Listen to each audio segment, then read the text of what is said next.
Welcome to M दोस्तों, channel में आपका स्वागत है।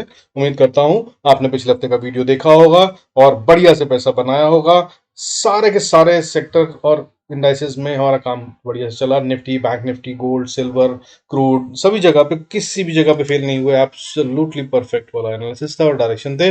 उम्मीद करता हूं आपने अच्छा पैसा बनाया होगा। नहीं बनाया तो अभी नोट कर लीजिए लेवल्स को। इस बार के भी लेवल्स कुछ इस तरह से हैं और अगले हफ्ते फिर हम अच्छा पैसा बनाते हुए नजर आएंगे और अगले हफ्ते वॉलेटिलिटी इंडेक्स बढ़ता हुआ नजर आएगा और ऑप्शन में अगर आप बायर हैं तो और भी अच्छा पैसा बनता हुआ नजर आ सकता है। हालांकि डेटा इस तरह का बना हुआ है अभी ऑप्शन चेन और बाकी सब चीजों का कि ऊपर जा रही है मार्केट, कहीं से भी वीकनेस नजर नहीं आ रही।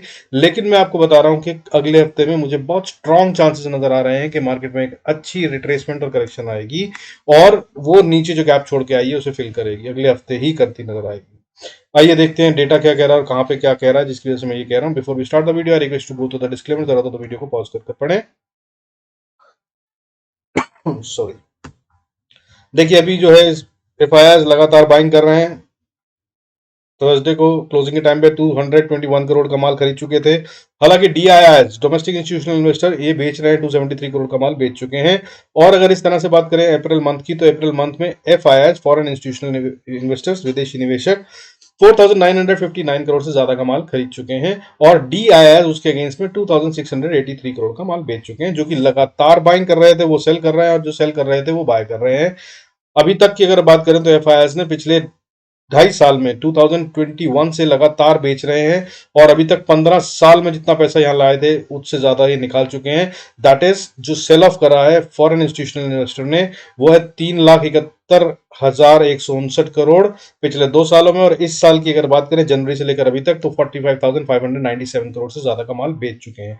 ये वाले एफ इस समय बाइंग में बैठे हैं। मार्च के महीने में इन्होंने 1,997 करोड़ की बाइंग करी थी और अभी अप्रैल के महीने में 4,959 करोड़ की बाइंग करी है। हालांकि ये बहुत नहीं है, बहुत छोटा सा अमाउंट है। जब ये बाइंग करने पे असल में आते हैं तो 3-3, 4-4 हजार, 5-5 हजार करोड़ की एक दिन में बाइंग करते हैं और अब ये पूरे महीने में 4,959 करोड़ के बाइंग में बैठे हैं। और दूसरी बात बता दूं आपको, जनवरी से लगातार ऐसा कर रहे हैं कि 15 तारीख तक बाय करते हैं, उसके बाद ये माल बेचते हैं क्योंकि इनके पास माल नहीं है और फिर इस तरह मार्केट को गिराते हैं। मार्च वो पहला महीना है जिसे इन्होंने ग्रीन में क्लोज करा है, यानी कि आखिरी में भी इनके पास 1997 करोड़ का माल बाइंग में था। नेट में ये बाइंग में बैठे थे और अप्रैल अब सेकंड मंथ है, 15 तारीख हो चुकी है और मेरी टाइम कैलकुलेशन अगर मेरे पुराने वीडियोस देखते हैं तो 17 तारीख मैंने बताया था, 17 तारीख से 3 मई के बीच में मार्केट में एक अच्छी करेक्शन आ सकती है और वो आती हुई नजर आ सकती है।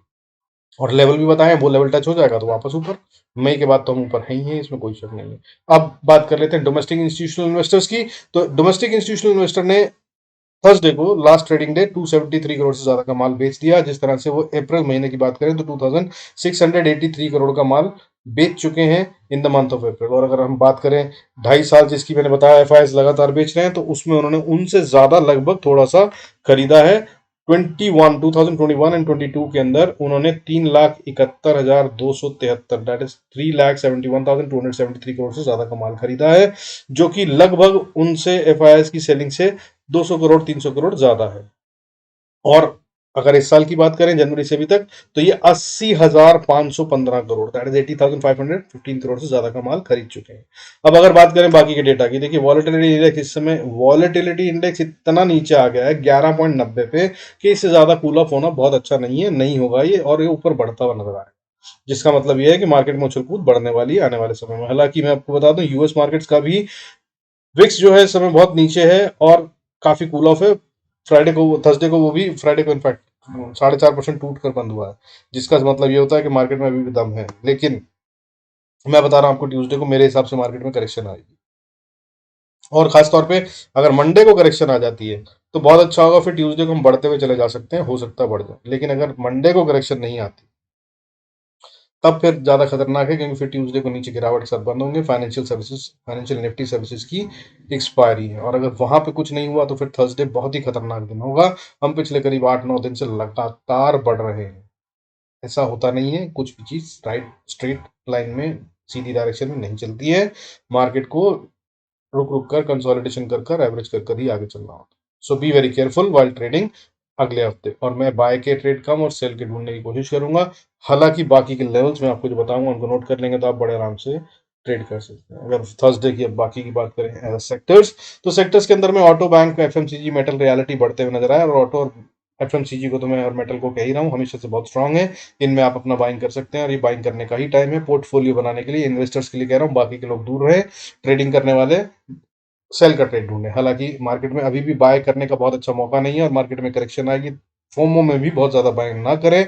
बट पोर्टफोलियो बनाने का टाइम है, इसका मतलब ये है कि थोड़ा थोड़ा कर कर अच्छे शेयरों को जो भी गिरते हैं उनको बाय करते रहिए, बट लॉन्ग टर्म के लिए आने वाले समय में बहुत अच्छा रिटर्न आएगा। 6 महीने से 1 साल के अंदर मार्केट बहुत अच्छा रिटर्न देने वाली है। अब बात करते हैं, देखिए थर्सडे को और क्या हुआ। थर्सडे को बढ़ने वाले शेयरों की गिनती, सेंसेक्स के अंदर अगर हम बात करें तो 1074 शेयर्स थे जो बढ़ रहे थे और 956 शेयर थे जो गिर रहे थे। और ये बढ़ने वाले शेयरों की गिनती लगातार गिर रही है पिछले 4 दिन से। थर्सडे मतलब अगर 11 अप्रैल ट्यूसडे की बात करें तो 1300 शेयर बढ़ रहे थे, 12 तारीख की बात करें तो 1240 हो गए ये गिरकर, और थर्सडे की बात करें तो 1240 से गिरकर ये 1074 हो गए, 1074। तो लगातार बढ़ने वाले शेयरों की गिनती बढ़ रही है, गिर रही है, और गिरने वाले शेयरों की गिनती बढ़ रही है। अब ग्लोबल संकेतों की बात करें तो देखिए इसमें गोल्ड, सिल्वर, डॉलर सब नीचे की तरफ जा रहे हैं, क्रूड थोड़ा सा ऊपर जा रहा है, और मार्केट को काफी अच्छी स्ट्रेंथ मिलती है अगर गोल्ड और सिल्वर नीचे जाए। हालांकि गोल्ड अभी अपने बहुत अच्छे लेवल पे है, इसको सेल करने की कोशिश मत कीजिएगा। सिल्वर में हो सकता है गिरावट भी आए, ये अपनी नई रेंज बनाने की कोशिश कर रहा है। पिछले जो मैंने टारगेट दिए थे वो पूरे हो चुके हैं। मैंने 78,000 का टारगेट दिया था जो कि अचीव हो चुका है ऑलमोस्ट, उसको मानिए 77,857 तक जाके आ चुका है। तो इसे आप टारगेट अचीव कीजिए। और मैंने 61,000 से बोल रहा था कि 78,000 टेस्ट करेगा। मैंने 68,000, 70,000, 72,000 और 72,000 के बाद मैंने कहा था 78,000, बिल्कुल वो सब इसने कर दिया है। और अब ये कंसोलिडेशन करके कूल ऑफ होता हुआ नजर आएगा। हालांकि अभी भी अगर ये बढ़ना चाहे तो ऊपर की तरफ जा सकता है। इसके बारे में हम चार्ट पे बात करेंगे। Ultra and explain levels note कर लेंगे तो अच्छे से ट्रेड कर सकते हैं, बढ़िया फायदा होगा। पिछली बार के लेवल्स परफेक्टली काम करे थे। हालांकि शॉर्टकट में अगर हम बात करें तो सिल्वर को अगर अभी 75,665, 75,665 पे है, नीचे की तरफ अगर जाना है तो ये 71,900 तक जा सकता है। अगर ऊपर की बात करें तो बहुत स्ट्रॉन्ग रेजिस्टेंस 78,850 पे आती है। और अगर गोल्ड की बात करें तो गोल्ड अभी 60,348 पे है। नीचे की तरफ में जब तक 59,900 को ना तोड़ दे सेल करने की कोशिश मत कीजिएगा, ये फिर से उछल सकता है। और अगर ये ऊपर जाता है तो 61,200 पे एक स्ट्रॉन्ग रेजिस्टेंस है, वहां पर ये अटकता नजर आ रहा है। अगर इन दोनों में से किसी भी रेंज को तोड़ता है तो जिस तरफ जाए उसको पकड़ लीजिएगा, इसको स्टॉप लॉस बना लीजिएगा, बहुत अच्छा ट्रेड मिलेगा और अच्छे खासे 3 से 5 हजार रुपए का ट्रेड आराम से कर सकते हैं अगर आप में पेशेंस है तो। अब बात करते हैं क्रूड की। क्रूड इस समय पे 6,759 पे है और ये अभी भी मेरी बताई हुई रेंज को नहीं तोड़ रहा है। मैंने आपको बताया था 6,800 के पार ये नहीं जा रहा है। अगर ये जाता है तो ये गड़बड़ करेगा। 6,800 के नीचे है जब तक, तब तक इसने जो नीचे अपना लोअर रेंज बनाई है दैट इज 5,500 और 5,100, उसकी तरफ जाने की ये कोशिश जरूर करेगा। लेकिन अगर 6,800 को तोड़ दे तब ये ऊपर जाने की कोशिश कर सकता है, उससे पहले ही यहाँ पे अटकेगा। लेकिन काफी टाइम से कंसोलिडेट कर रहा है तो इस पर नजर बनाए रखिएगा। इसमें अभी भी नो ट्रेड जोन बता रहा हूं मैं। 6,800 के ऊपर अगर आ जाए तो इसको बाय करके ट्रेड करने की कोशिश कीजिएगा, अदरवाइज 6,800 के पास इसको सेल ही कीजिए। ये नीचे जाने की कोशिश कर सकता है जो कि 5500 तक जा सकता है। 6,100 पे एक अच्छी स्ट्रॉन्ग सपोर्ट है, हालांकि 6,490 पे भी है। इनको तोड़ देगा तो ये नीचे की तरफ जाने की कोशिश करेगा और ये अभी अपनी नई रेंज बना रहा है। इसने अपनी नई रेंज बनाई नहीं है, काफी टाइम से नीचे की तरफ चल रहा था। अब ये एक नई रेंज शिफ्ट कर रहा है, वो क्या बनेगी जब बन जाएगी तो जरूर बताऊंगा। फिलहाल के लिए लेवल 6,800, ऊपर जाए तो बाय कीजिए, नहीं तो 6,490, नीचे ना जाए तब तक सेल ना कीजिए। अब बात करते हैं यूएस डॉलर की। यूएस डॉलर इस समय 81.85 पे आ गया है, बहुत ज्यादा कूल ऑफ हो गया है जो कि बहुत अच्छी बात है, जिसकी वजह से मार्केट को स्ट्रेंथ मिल रही है और वही एक मेन टॉप कंट्रीब्यूटर या कारण है जिसकी वजह से मार्केट ऊपर बढ़ती हुई जा रही है। मैंने आपको लेवल जो बता रखे हैं उसके मुताबिक जब तक ये 82.30 इसको तोड़कर ऊपर ट्रेड नहीं करता तब तक ये मार्केट को सपोर्ट दे रहा है और ये सपोर्ट देता रहेगा। और अगर कहीं ये नीचे की तरफ आते हुए 81.20 को तोड़कर नीचे ट्रेड करता है तो फिर ये मार्केट को बहुत स्ट्रॉन्ग सपोर्ट देते हुए 19,000, 19,000 के भी पार ले जा सकता है। इस पे नजर बनाए रखिएगा। और अगर कहीं नीचे की बात करूं तो ये ऊपर 82.30 के ऊपर गया अगर, तो ये सपोर्ट देनी बंद कर देगा और 83.36 के पार चला गया तो ये मार्केट को बहुत भयंकर झटका देगा और तब मार्केट 15,000 भी जा सकती है। अदरवाइज मार्केट का कोई मूड नहीं है। इस पे जरूर नजर बनाए रखिएगा, ऑल थ्रू बनाए रखिएगा। जब भी ये ऐसे लेवल दिखाए तब देख लीजिएगा ये लेवल्स अभी आसानी से ब्रीच होते हुए नजर नहीं आ रहे। बाकी ये अभी फिलहाल सपोर्ट दे रहा है और बहुत अच्छे लेवल्स हैं 81.85 पे। देखते हैं कहाँ तक नीचे की तरफ जाता है, या यहाँ पर भी अगर कूल ऑफ हो तो भी मार्केट को अच्छी सपोर्ट देगा। अब बात करते हैं, देखिए बाकी रेंज और लेवल्स की। तो लेवल्स की अगर हम बात करें तो 17,950 एक नंबर नोट कर लीजिए। निफ्टी अगर इसके ऊपर है तो बाय करना है, अगर इसके नीचे है तो बाय से बचना है। और नीचे में अगर बात करूं तो मार्केट नीचे जाते हुए निफ्टी 17,370 तक जाती हुई नजर आ सकती है। ऊपर की बात करूं तो 18,230 तक जाती हुई नजर आ सकती है अगले ही हफ्ते। बैंक निफ्टी की अगर हम ऐसे ही बात करें तो 41,980 क्रूशियल लेवल है। इसके ऊपर हो तो बाय कीजिए, इसके नीचे हो तो बाय से बचिए। नीचे की तरफ अगर बात करूं तो 40,700 तक मार्केट अगले हफ्ते जा सकती है नीचे में। और अगर ऊपर की बात करूं तो स्ट्रॉन्गेस्ट रेजिस्टेंस जो आ रही है ऊपर जाते हुए वो 43,080 पे है। इसको पार ना करे जब तक, तब तक क्लोजिंग ना दे जब तक इसके ऊपर, तब तक इसको बाय कर कर कैरी फॉरवर्ड मत कीजिएगा पोजीशंस को। और बाकी चलते हैं चार्ट पे और देखते हैं क्या करना है और कैसे कर सकते हैं। फिलहाल जो निफ्टी ट्रेड कर रहा है वो 17,828 पे ट्रेड कर रहा है। बैंक निफ्टी जो ट्रेड कर रहा है वो 42,132 पे ट्रेड कर रहा है। अच्छा खासा गेन था और बैंक निफ्टी में, और निफ्टी बहुत फ्लैट रहा। हालांकि अगर ऊपर उछल कूद की बात करूं तो 112 पॉइंट की उछल कूद निफ्टी में हुई थी, ऊपर और नीचे हाई और लो की बात करें तो।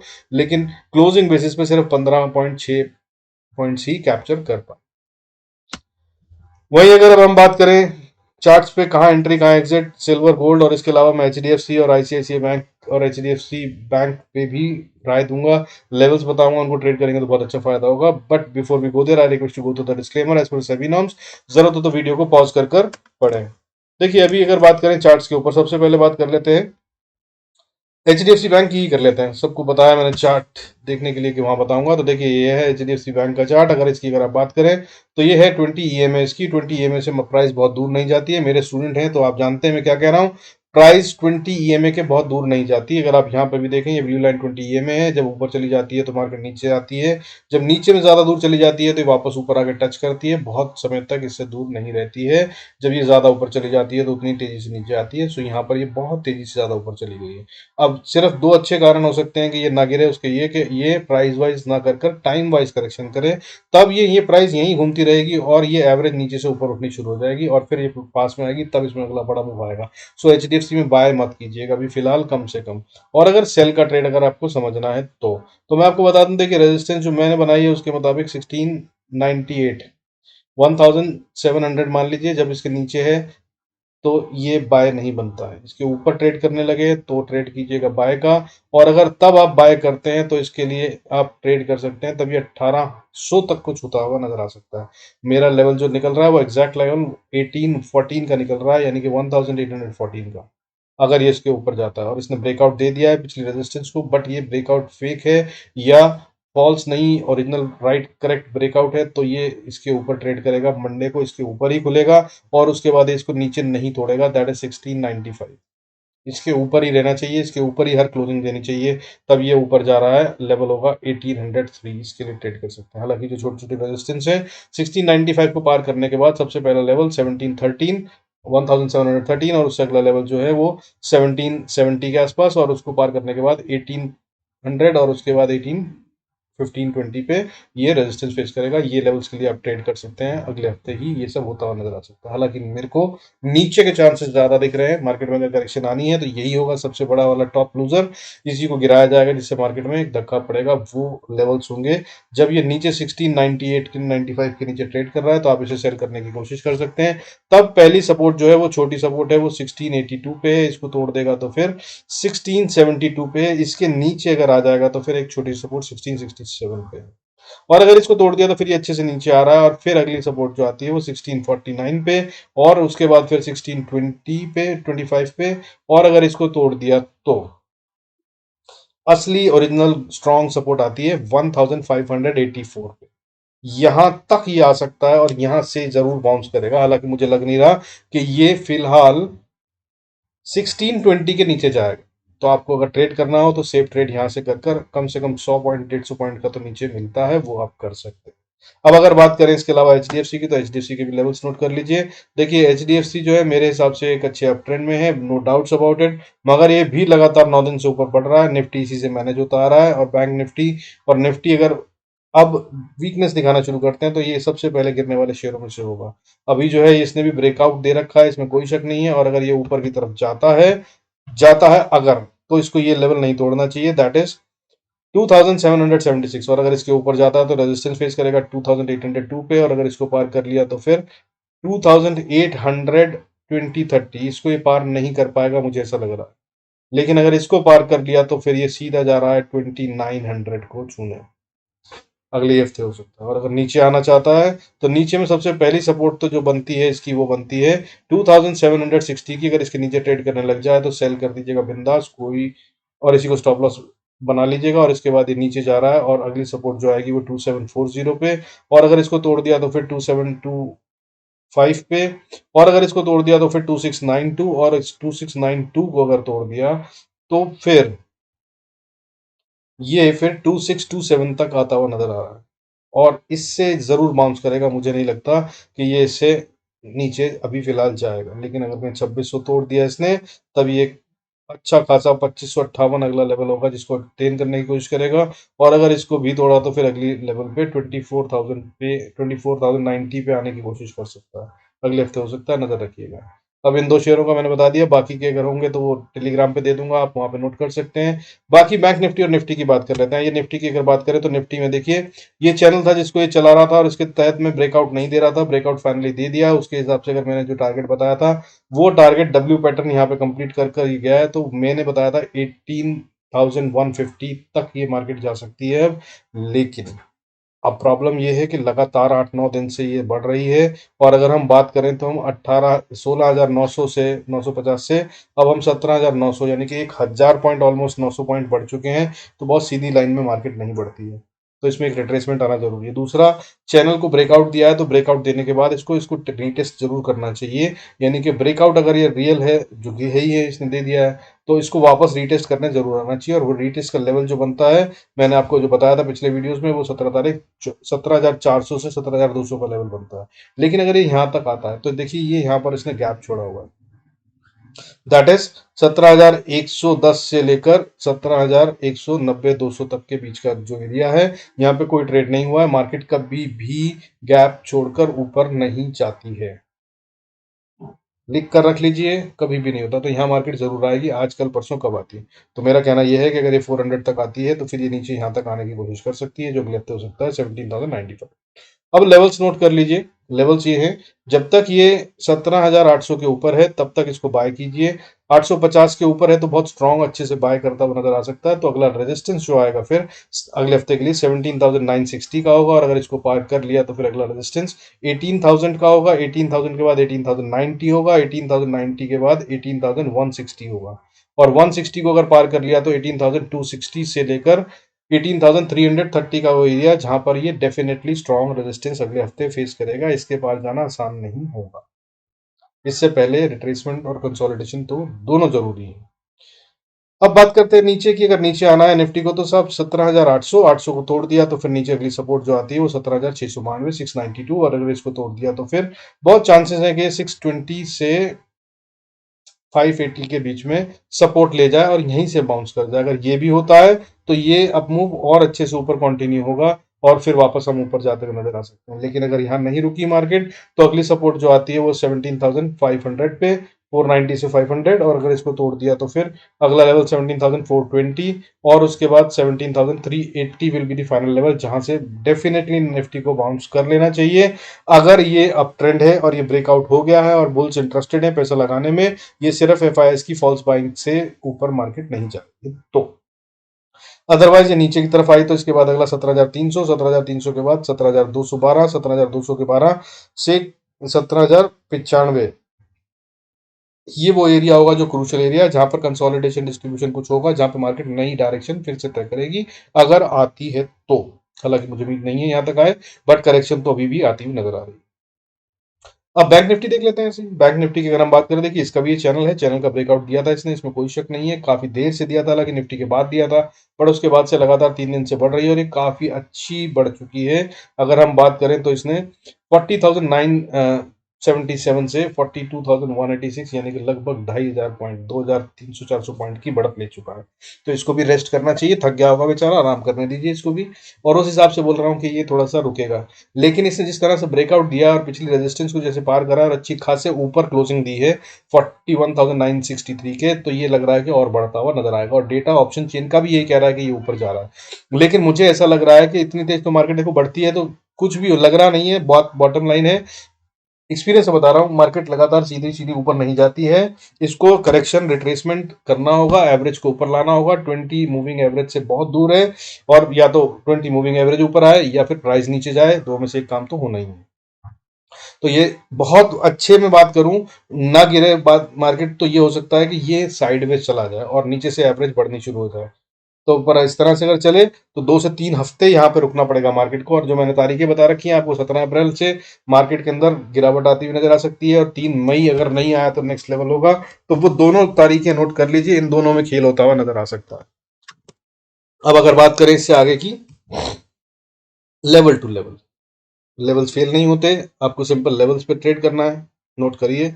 अगर देखिए मार्केट बैंक निफ्टी अगर 41,960 के ऊपर है तो बाय ही कीजिएगा, सेल करने की सोचिएगा मत। और अगर आप इसको बाय करते हैं यहाँ पर, तो अगली रेजिस्टेंस जो फेस करेगा ये, वो है 42,530 के पास। और अगर इसको पार कर लिया तो एक अच्छी और रेजिस्टेंस 42,735 पे, और अगर इसको पार कर लिया तो फिर 43,050 के आसपास अगली रेजिस्टेंस आती है। और अगर इसको पार कर लिया तो फिर 43,380, और अगर इसको पार कर लिया तो 44,200 तक बैंक निफ्टी जाता हुआ नजर आ सकता है। और अगर इसको भी पार कर लिया, हालांकि बहुत बड़ी बात है, बट फिर भी क्योंकि ये वीकली वीडियो है, मैं आपको बता दूं 45,000 तक ये चलता हुआ जा सकता है। 45,040 के आसपास आगे 40 से 70 का एरिया जहां पर रेजिस्टेंस फेस करेगा, अदरवाइज ये कहीं रुकता हुआ नजर नहीं आएगा। और अगर अब बात करें नीचे की, तो नीचे में अगर हम बात करें तो मैंने जैसा बताया 41,970 980 को देख लीजिए, जब तक इसको ना तोड़े तब तक सेल मत कीजिएगा। और अगर इसको तोड़ दे, ये अच्छी सपोर्ट है, तो फिर अगला लेवल जो आता है सपोर्ट का वो 41,600 से 580 का आता है। अगर इसको तोड़ दे तो फिर उसके बाद ये 41,150 के आसपास आके सपोर्ट लेगा। और अगर इसको बिना रिटेन कर पाया, हालांकि जब तक इसके ऊपर है तब तक ये वापस बाउंस जरूर करेगा, गारंटेड बोल रहा हूँ। लेकिन अगर इसने कहीं इसको तोड़ दिया, 41,150 या 100 की बात कर ले, तो फिर ये और अच्छे से नीचे जा रहा है, तब इसका अगला लेवल जो बनता है वो 40,720। और अगर इसको तोड़ दिया तो फिर 40,500, और उसके बाद फिर 40,260। और अगर इसको तोड़ दिया तो फिर अगली इंपॉर्टेंट एरिया जोन जो सपोर्ट का आएगा वो 39,960 से 39,870-60 का एरिया है, जहां पर ये आकर कंसोलिडेट करेगा या डिस्ट्रीब्यूशन और नई डायरेक्शन तय करेगा। अगर इसको ब्रेक डाउन भी देना है तो यहाँ पे टाइम बिता है, और ये अगले हफ्ते आता हुआ नजर आ सकता है। और अगर इसको पार करा नीचे की तरफ तो फिर 39,639, और उसके बाद 39,422, और उसके बाद फिर 38,880 will be the crucial important last hope support, जिससे ये पता चले कि बुल्स अभी भी इंटरेस्टेड है। अदरवाइज मार्केट एक नया लो बनाती नजर आएगी, और वो होगा फिर 38,300, और फिर उसके बाद हम 37,000 36,000 3500 35,000 तक हम जाते हुए नजर आ सकते हैं। आई होप आपको ये ज्ञान, ये लेवल्स और ये डायरेक्शंस अच्छी लग रही हैं, फायदा दे रही हैं, और आप प्रॉफिट बना रहे हैं। अच्छा लग रहा हो तो do like subscribe and share. और thank you so much for staying connected. बाकी डिस्क्रिप्शन में लिंक है for Telegram and learning videos, और ज्वाइन कर सकते हैं आप वहां पे अगर आप और शेयर चाहते हैं या लाइव मार्केट में सपोर्ट चाहते हैं। With this I conclude this video. Thank you so much for staying connected. God bless us all. See you next video.